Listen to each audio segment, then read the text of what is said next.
BNP নেতা জনাব ফজলুর রহমান কয়েকদিন ধরে বেশ আলোচিত হচ্ছেন তার একটা বিতর্কিত মন্তব্যের জন্য।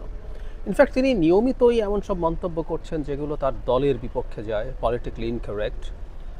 পলিটিক্সের মানুষদের পলিটিক্যালি কারেক্ট মন্তব্য করা দরকার, কিন্তু সম্প্রতি তিনি একটা টক শোতে 5 আগস্ট ঘটিয়েছে কালো শক্তি এই ধরনের একটা মন্তব্য করে বেশ তোপের মুখে পড়েছেন। বিএনপি তাকে শোকজ করেছে। সত্যি বলতে বিএনপির অনেক আগেই তাকে শোকজ করা উচিত ছিল, তাকে থামানো দরকার ছিল। কিন্তু এখন তাকে গ্রেফতারের দাবি উঠছে। তার বাসার সামনে কিছু লোকজন গিয়ে হাজির হয়েছে, তারা নানা রকম দাবি করছেন এবং গ্রেফতারের দাবি করছেন। এখন প্রশ্ন হচ্ছে, তাকে গ্রেফতারের দাবি কে করতে পারে, কেন করতে পারে? জনাব ফজলুর রহমান, বলছিলাম 5 আগস্ট পরবর্তী সময় থেকে প্রচুর বিতর্কিত মন্তব্য করেছেন।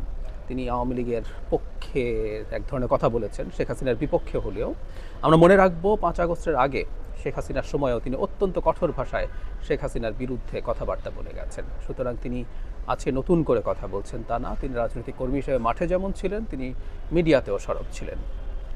যাই হোক, এখন সমস্যাটা কোথায়, কেন বা কারা তাকে এই কাজ করতে পারে? তাহলে তার আগে দেখতে হবে যারা ফজলু আসলে কাদের শত্রুতে পরিণত হয়েছেন।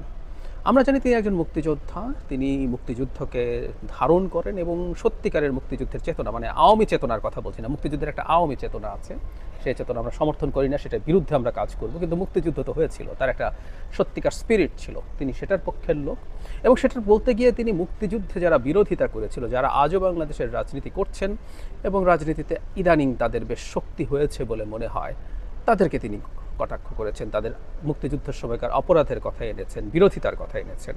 শুধু তাই না, তিনি ফার রাইটদের যে এক ধরনের উত্থান হচ্ছে আমাদের, তিনি সেটার বিরুদ্ধে কথা বলেছেন। সুতরাং তার শত্রু কারা, তিনি কাদেরকে শত্রু বানিয়েছেন, এটা বোঝা যেতেই পারে। বাংলাদেশে যতদিন মুক্তিযুদ্ধের কথা খুব উচ্চকিত স্বরে আসবে, সেটা একটা বিশেষ গোষ্ঠী, স্বাধীনতা বিরোধী একটা গোষ্ঠী, যাদের রাজনৈতিক শক্তি হিসেবে আমাদের মাঠে আছে, তাদের খুব গায়ে লাগার কথা, গায়ে লাগছেও। ইনফ্যাক্ট সেই কারণেই যেন ফজলু শত্রুতে পরিণত হয়েছেন। আমি আবারও বলছি, 5 আগস্ট কালো শক্তি ঘটিয়েছে 5 আগস্ট, এটা অত্যন্ত আপত্তিকর ডেরোগেটরি মন্তব্য। তিনি এই মন্তব্যের জন্য তার আসলে ক্ষমাও চাওয়া উচিত, কারণ 5 আগস্ট কারা করেছে, এর মধ্যে তার নিজের দল আছে, সাধারণ মানুষজন আছে, অন্যান্য অনেক শক্তি আছে, এই দেশের সব মানুষ একত্র হয়েছিল বলে এটা হয়েছে।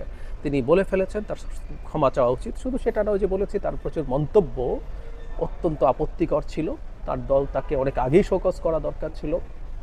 তিনি বহিষ্কৃত হতে পারেন তিনি যদি ঠিকঠাক মতো জবাব দিতে না পারেন, কিন্তু তাকে গ্রেফতারের দাবি, আমি আবারও বলছি, এটা খুবই বাড়াবাড়ি। মিস্টার ফজলু যদি জেলে যান এবং তিনি যদি কথা বলতে না পারেন, তিনি মুক্তিযুদ্ধ নিয়ে কথা বলবেন না, তিনি মুক্তিযুদ্ধের বিরোধিতাকারীদেরকে আক্রমণ করবেন না, তারা শান্তিতে থাকবে। তিনি ফার রাইটদের বিরুদ্ধে কথা বলবেন না। বাংলাদেশে যে চমৎকার একটা সম্প্রীতির বাংলাদেশ ছিল সব ধর্ম বা সবার মধ্যে, সেই জিনিসটা যারা ভেঙে দিচ্ছেন তাদের সমস্যা হবে। জনাব ফজলু যদি তাদের বাইরে থাকেন, কথা বলতে থাকেন, তিনি জেলে গেলে অনিবার্যভাবেই তাদের অসুবিধা হবে। সুতরাং আমরা বুঝতে পারি এই মুভমেন্ট কারা, কেন, কীভাবে করতে পারে। নানা রকম সংগঠনের নাম নিয়ে তার বাসার সামনে এসে দাঁড়িয়ে কিছু হাতে গোনা কিছু লোকজন বসেছে, কিন্তু আমরা জানি এই বিরোধিতাকারী শক্তিদের অনেকেরই নানান নামের দোকান আছে, তারা সেগুলো দিয়ে এক এক সময় এক একভাবে এগুলো করানোর চেষ্টা করে।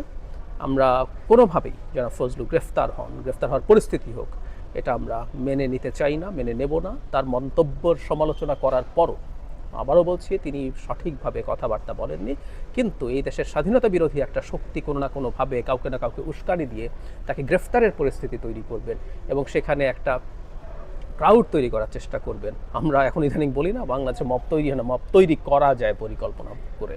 মব তো স্পন্টেনিয়াসলি তৈরি হওয়ার কথা, কিন্তু নানান উদ্দেশ্যে, নানান ধান্দায় এই দেশে মব তৈরির চেষ্টা হয়। এখনও পর্যন্ত হালে খুব একটা পানি পায়নি, কিন্তু সেটা পাবে না কে বলছে? আমরা যেন খুব সতর্ক থাকি এবং রাষ্ট্রেরও, সরকারেরও খুব কঠোরভাবে এই ধরনের চেষ্টার বিরুদ্ধে দাঁড়ানো দরকার। যেন ফজলুর সমালোচনা আমরা করব, তাকে গ্রেফতার করার কোনো যুক্তি নেই। এটা যদি হয় তাহলে এই দেশের স্বাধীনতা বিরোধী শক্তি যারা এখনও আছে, যারা এই দেশের স্বাধীনতার বিরোধিতা করেছে, এই দেশের স্বাধীনতা চায়নি, এরা পাকিস্তানের সাথে কোলাবোরেট করেছে, তাদেরকে জিতিয়ে দেওয়া হবে। এই জয় আমরা হতে দেব না। আবারও বলছি, স্বাধীনতা বলা মানে এটা আওয়ামী লীগের বাপের সম্পত্তি না। স্বাধীনতা দেশের প্রত্যেকটা নাগরিকের, এবং আওয়ামী লীগের সেই তথাকথিত স্বাধীনতার চেতনা আমরাও ডিনাউন্স করি, ডিসকার্ড করি। প্রচুর লেখালেখি একসময়গুলোর বিরুদ্ধেও করেছি, বলেছি। সুতরাং এটাকে ওই ট্যাগ করার, স্বাধীনতার কথা বললে আওয়ামী লীগের ট্যাগ করা হবে না। যেন ফজলু আওয়ামী লীগের তীব্র সমালোচনা করার পরও আওয়ামী লীগের মুক্তিযুদ্ধের চেতনা আমি ধারণ করেছেন একজন মুক্তিযোদ্ধা হিসেবে।